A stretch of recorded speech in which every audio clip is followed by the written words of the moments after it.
Pemirsa, persoalan parkir menjadi pekerjaan rumah yang masih membelit Rumah Sakit Umum Daerah Kabupaten Buleleng.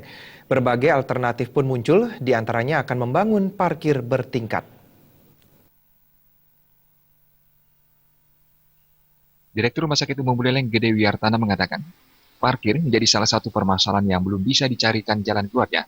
Keterbatasan lahan parkir di rumah sakit milik pemerintah ini sudah sejak lama dikeluhkan masyarakat dan tentunya bagi keluarga pasien dan pengunjung rumah sakit.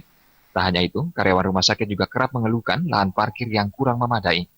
Gede Wiyartana mengungkapkan sudah melakukan koordinasi dengan Bupati dan Wakil Bupati Buleleng untuk dicarikan solusi parkir di RSUD Buleleng. Salah satu wacana yang muncul yakni membangun parkir bertingkat.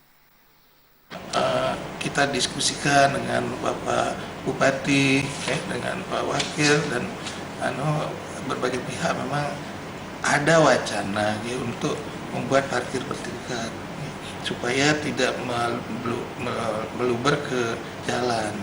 Jadi parkir bertingkat rencananya di depan poliklinik, kemudian termasuk di Jalan Yudhistira di sebelah selatan dari rumah sakit.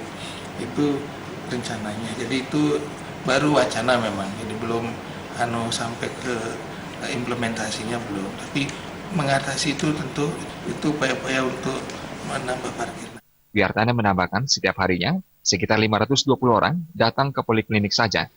Jumlah itu pun belum termasuk pasien dan pengunjung, yang hampir seluruhnya membawa kendaraan baik roda 2 ataupun roda 4.